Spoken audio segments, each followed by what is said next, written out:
You're curious, you're busy, and you want to get right to the heart of things. Yeah. Sound familiar? Yeah, we get it. That's why we're here. Today, we're doing a deep dive into some really foundational texts, ones that still spark, well, a lot of debate.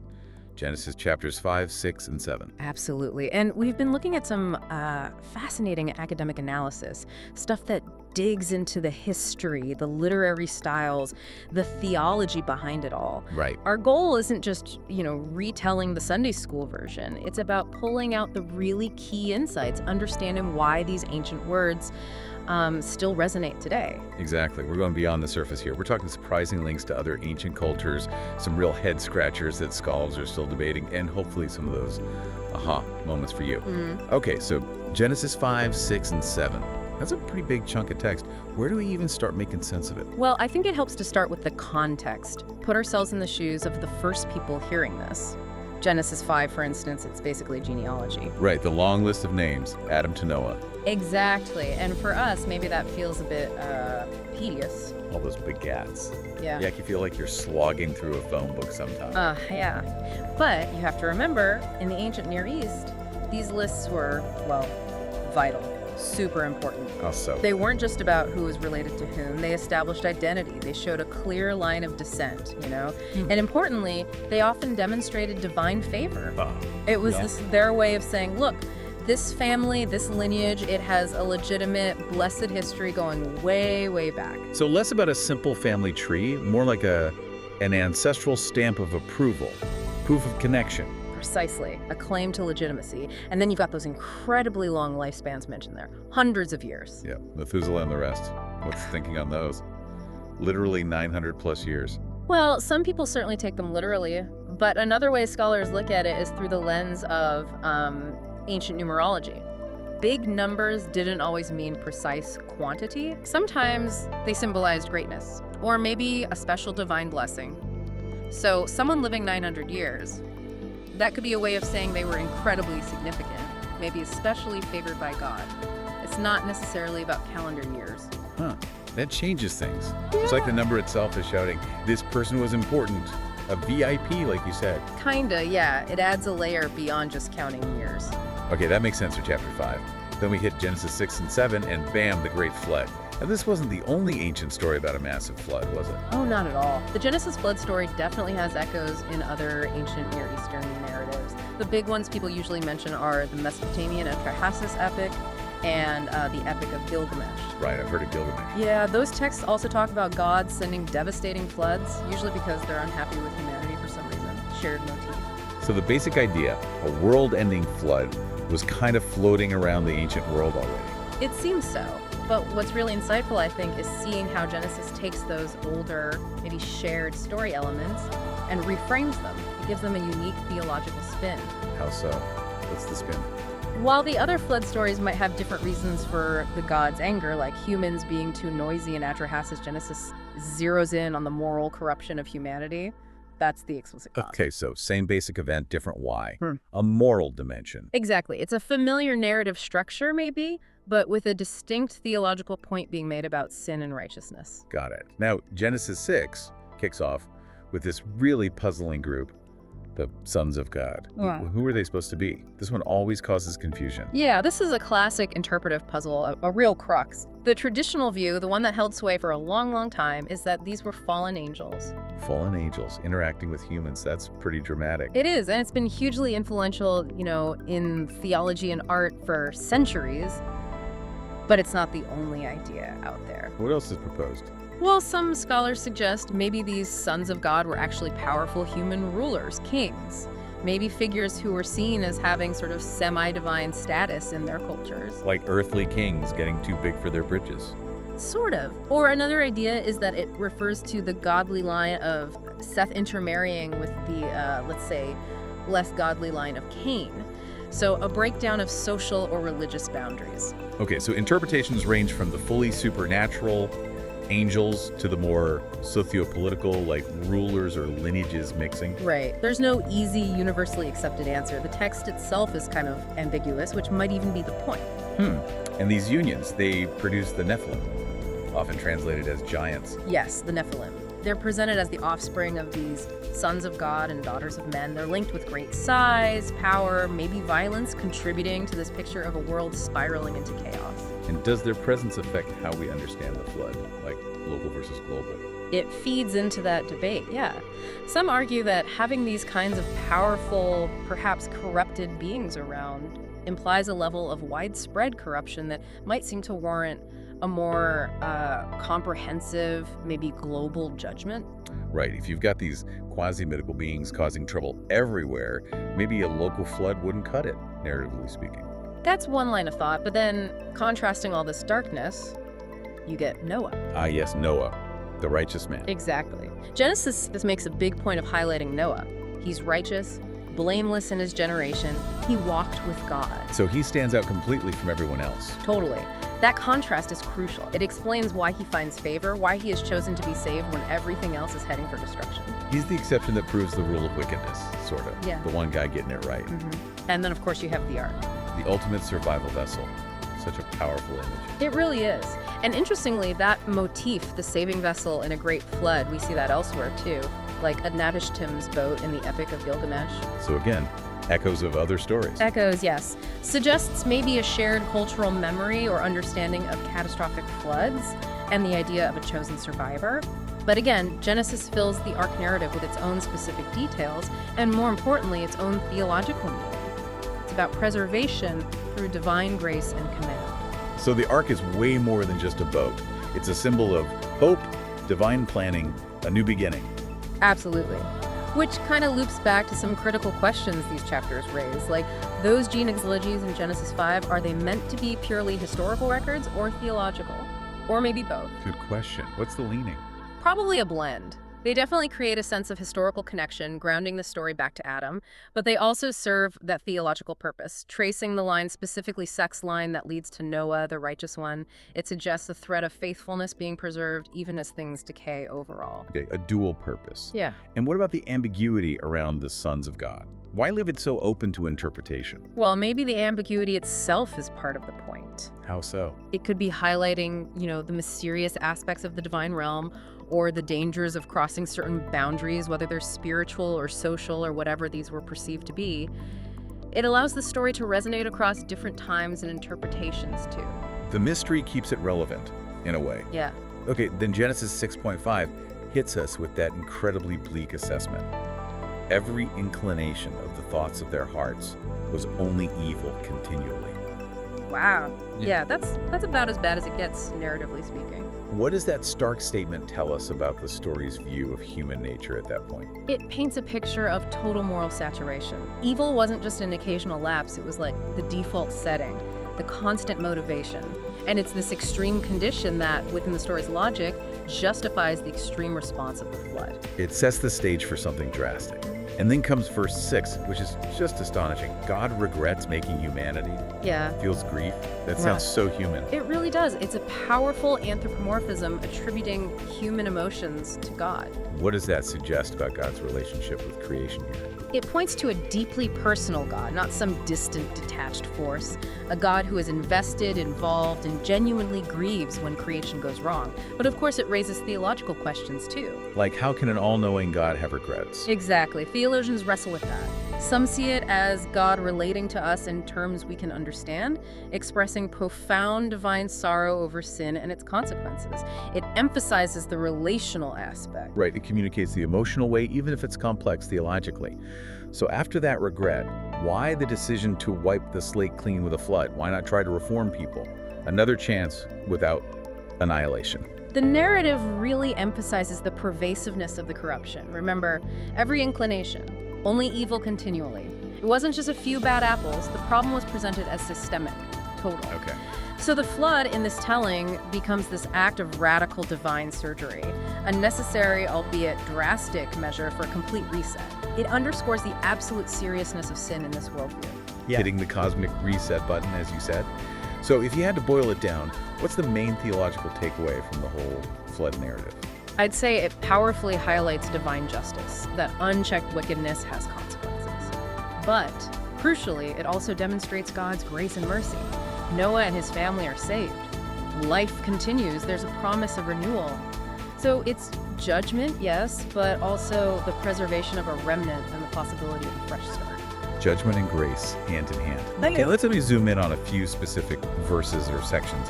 Genesis 5, verses 1 and 2, right at the start of the genealogy, it echoes Genesis 1. Humanity created in God's image. Why repeat that there? That's a great observation, placing that reminder right before the long list of generations and then before the story of humanity's deep corruption is really significant. How so? It anchors everything that follows. It reminds the reader of humanity's original state, our intended dignity, our unique connection to God. It makes the fall into wickedness that follows all the more tragic, It raises the stakes. Right, it underscores what was lost, or what humanity turned away from. Then you have the rest of chapter 5, that genealogy, Adam to Noah. Anything else notable in that list besides the long lives? You mentioned Enoch briefly. Yeah, Enoch is a standout exception in that list. Verse 24 says he walked faithfully with God, then he was no more because God took him away. So he doesn't die like everyone else in the list. Exactly. Everyone else, it says, and then he died.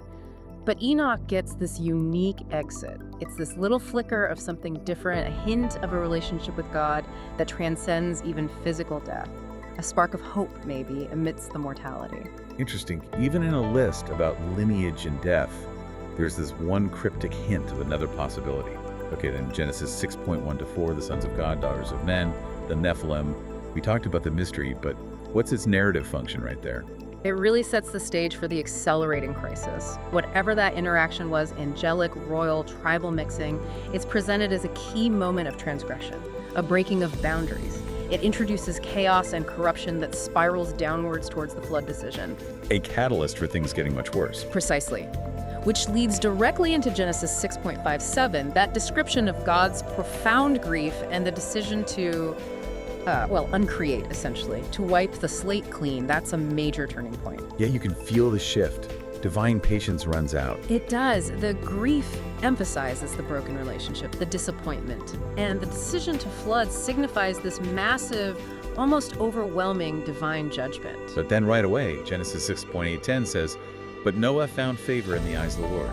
He's righteous, blameless." And there's the grace amidst the judgment. Even when everything seems lost to corruption, God identifies one person, one family who remains faithful. Noah's righteousness is the pivot point. He's the reason for hope. The exception becomes the seed for the future. Then verses 11-22 give Noah the instructions for the ark. Very specific instructions. Yeah, the detailed plans. It shows God's deliberate action, not just destruction, but also a plan for preservation. And Noah's immediate obedience, Noah did everything just as God commanded him, reinforces why he found favor. It shows his righteousness in action.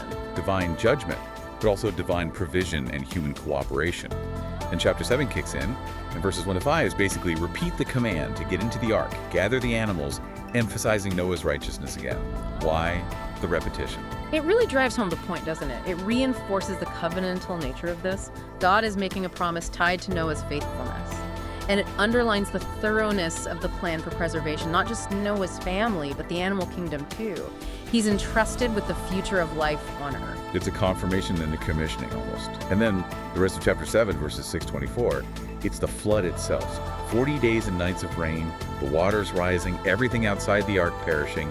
It's intense. It is. It's a very vivid, stark portrayal of that divine judgment unfolding. The sheer scale, the duration, it emphasizes the finality of this verdict on the pre-flood world, the complete overturning of creation because of humanity's action. So pulling back again, when the original writers or compilers put all this together, Genesis 5, 6, 7, what was their main message? What do they want their first audience to really grasp? Well, a primary goal seems to have been showing that God is not indifferent to human behavior, especially moral corruption.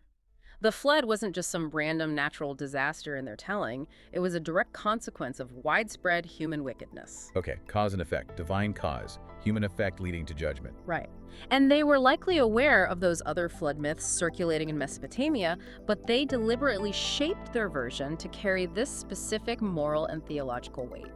Genesis 6 provides the why, the escalating sinfulness that began way back with the fall. So the flood becomes this necessary, if terrible, cosmic reset in their narrative. Exactly. It underscores divine justice, the seriousness of sin. But crucially, it also sets up God's mercy in preserving Noah. He's the remnant, the seed for a fresh start. And how would ancient Israelites hearing this have received it? What would have resonated? For them, it would likely affirm key aspects of their worldview. God's justice, absolutely. human frailty and the tendency towards sin, the vital importance of covenant, that relationship with God. The genealogies connected them to that sacred past and God's promises. Provided legitimacy in history. Yes, and the flood story itself served as a powerful moral lesson. Righteousness, like Noah's, leads to preservation, while disobedience brings judgment. They'd hear the echoes of other flood stories, but recognize the unique focus in Genesis on morality and God's direct involvement. So it shaped their identity, their ethics, their understanding of God.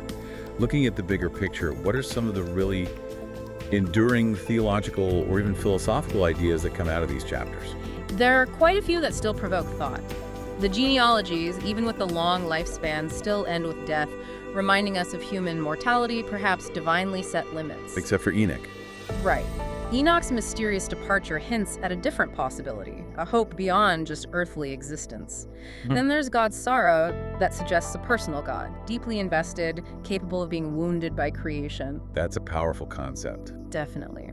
The sheer depth of human corruption described forces a confrontation with the potential for human depravity, and why divine intervention might be seen as necessary in that worldview. Noah's preservation introduces the vital concept of the remnant God working through faithful individuals even in dark times. The possibility of renewal. Exactly. And the flood itself becomes this multivalent symbol. Judgment on sin, yes, but also a cleansing, a chance for a new beginning. That tension between God's grief and God's judgment suggests a really complex, dynamic relationship with humanity. And finally, it implies that human choices have cosmic consequences, affecting the entire created order, not just ourselves. Wow. Yeah, a lot to unpack there. So fast forward to today. How do modern readers typically approach these texts? Have interpretations shifted much? Oh, significantly. For instance, many modern readers, even those within faith traditions, tend to view the immense lifespans in Genesis 5 symbolically, representing perhaps greatness or an era closer to creation, rather than literal calendar years. Okay, less literalism there. Yeah. And the sons of God, that remains a hot topic. Interpretations are still diverse angels, divine beings, human rulers, lineage mixing. It's still debated.